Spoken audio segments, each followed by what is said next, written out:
So, design creates a better world.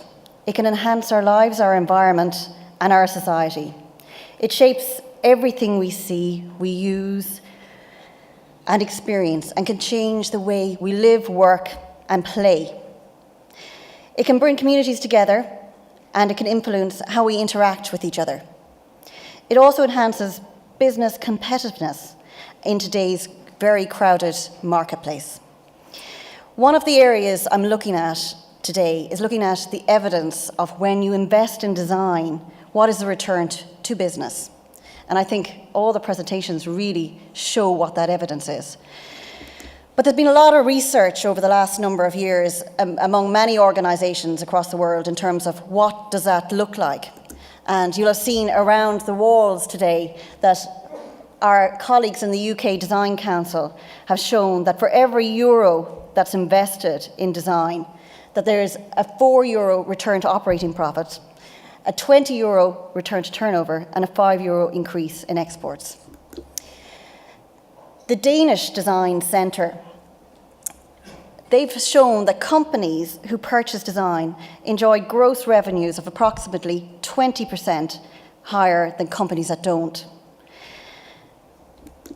And the European Commission, they've shown that design plays a key role as an intangible asset for innovative companies, and that 21% of European companies use design as a strategic means to encourage innovation. And indeed, the very latest research that was published only a couple of weeks ago by the UK, that firms using design as an integrated element are found to have an average of 9% higher employment growth, an 18% higher value-added growth, and a 10% higher productivity growth than similar-sized firms within their own sectors. So it's not just business that design is very critical to. If we look at national governments, it's very high on the agenda of many governments at the moment. Governments around the world have recognised the importance of design to national competitiveness, from driving the innovation process and hence national competitiveness, from contributing to the level of creativity, the creative buzz, and hence the attractiveness of a place for global talent, from strengthening the marketing and unique branding of a country, including its products and services, to the world. Internationally, there is an increased, policy focus on leveraging design as a driver of innovation. And one of the reports that will be published next week by Ireland, it's the National and Western Regional Assembly, shows that design has been proven as a source of competitiveness for all firms. It is also shown that there's a direct correlation between the use of design and overall national competitiveness of countries. So innovation in business is essential to underpinning sustainable economic growth, and design transforms innovation into commerciality. I suppose, where is Ireland positioned in this piece? And I think the Taoiseach gave a nice summary earlier when he spoke. But the EU Commission, and we've mentioned it several times today, is predicting growth of 3.5%, GDP growth of 3.5% in Ireland. Ireland is ranked number 25 in terms of global competitiveness. Countries such as Switzerland, Singapore, the US, they're ranked 1, 2, and 3, and the UK is ranked number 9. There was a Global Design Watch in 2010, and that ranked Ireland 21st with overall design ranking. What does that mean? Are we where we need to be? No, not at all. We have a long way to go, and in actual fact, there's lots of design rankings out there where we rate much lower in relation to design. But this is the opportunity. So thinking about design means examining how your products or service works, how it looks, how it's experienced by your customers. And I think that message has come through again and again. A design-led approach can continually generate improvements, efficiencies, and new ideas to your business. Data from across Europe and around the world demonstrates that companies that use design are more profitable, innovative, and export-oriented than companies that don't. This is something a lot of people in this room may be familiar with, but it's the design ladder that the Danish Design Council have used to measure the level of design activity in business. And it's kind of what I think the survey earlier. So obviously the stage 1, there's about 13% in this room that are at stage 1. Stage 2, there's 25, and stage 3 is at 36%. And the top stage where we should be trying to get to is at 26. But for some enterprises, design is explicitly included in their strategy. So they're up at this 26, or the stage 4.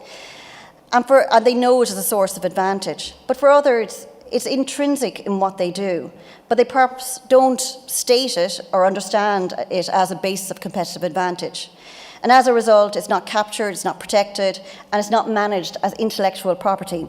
Ireland's registered designs are among the lowest in the EU and about a third of that of comparator countries like Denmark and like Finland. So I suppose my question to all of you is, where are you on this ladder? And more importantly, where should your business be positioned to really increase your competitiveness in the marketplace? I wanted to kind of give you some examples of great design companies coming out of Ireland. And we have a really wide spectrum of companies that are involved in everything from products that are aesthetically pleasing to really groundbreaking work that's improving and in some cases transforming lives. Some of these examples you may recognise. This is a lovely example of a company called Gazelle that came out of NCAD. And it's clothing hangers that have been designed to help people who are suffering from arthritis. I love this one. So anyone with a farming background will know or will like this particular concept. It's called Mukal, and this device is attached to a cow's tail and sends you a text when the cow is about to start calving. This one here is a product designed by Design Partners, who will be speaking in a little while, but it's the Calor Gas Barbecue. And this is about a product that's more about designing an experience than an actual product. And this particular image here, I'm not sure if you're aware, but of the top 13 medical device companies in the world, 11 of them are based here in Ireland. And these are just a few examples. We've got O'Donnell Toomey, who've just been awarded the Gold Medal Award in the UK for 2015, Cartoon Saloon nominated for the Oscars, Glanbia Keeling's Fruit in leading the way in relation to innovation design when it comes to food, IBM with their major announcement today, Glen Dimplex, whose cornerstone is design and innovation, the Doyle Collection, who are leading the way in relation to hospitality-led design. And out of that, I suppose, we've looked at what are the main themes, and we believe those to be around creativity, sense of place, sustainability, and well-being. So this is really about what we need to be looking at. So design is customer-centred. It's when we're looking at solving problems for our customers is where we really deliver value. Design is most powerful when culturally embedded. It needs to be led by all the people in this room. Design can add value to any organisation, whether it's manufacturing or service, small or large. And a focus on design can help you add value, differentiate your products, and achieve growth in sales and profits. So what needs to happen? We believe that there needs to be a clear government strategy or white paper or policy in relation to design. And I'm delighted to say that this has started. The Department of Jobs, Enterprise and Innovation are leading a major piece of research in relation to the size of the sector and the economic value of the sector. And by the end of the year, we will have a white paper on what is required for design in Ireland. The government must support businesses to invest in design. We need to get behind companies who are leading the way and show the importance of design to those businesses. Companies, so all of you need to commit to design thinking, and hopefully this conference is showing you the reasons why. Education through to enterprise programs, and I love the idea of the creative hearts and the business minds, but it's really our graduates need to be ready and able to deliver in this frame when they're coming out of college. So ID 2015, or Irish Design 2015, was really about fostering dialogue and collaboration, about encouraging investment in design as a key component of competitiveness and innovation, with the overall objective of growing jobs within this sector. It's a government-led initiative by the Department of Jobs, Enterprise and Innovation, Department of Foreign Affairs and Trade, and Enterprise Ireland.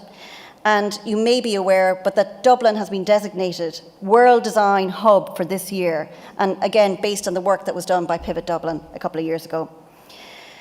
And what we're doing is we're bringing Irish design out to many different countries that have, I suppose, really resonates in relation to design. So we're doing that through a model of bringing designers and makers out to design weeks, so Milan, Eindhoven, New York, London, fashion weeks, London and Paris, through architectural biennales, the London Festival of Architecture, and we are the country of focus. So Ireland is the country of focus for the London Festival of Architecture this year, to the Chicago Biennale, to Hong Kong, Shenzhen, and through international trade events. So bringing makers and designers to Maison et Objet, to New York Now, to London Design Festival.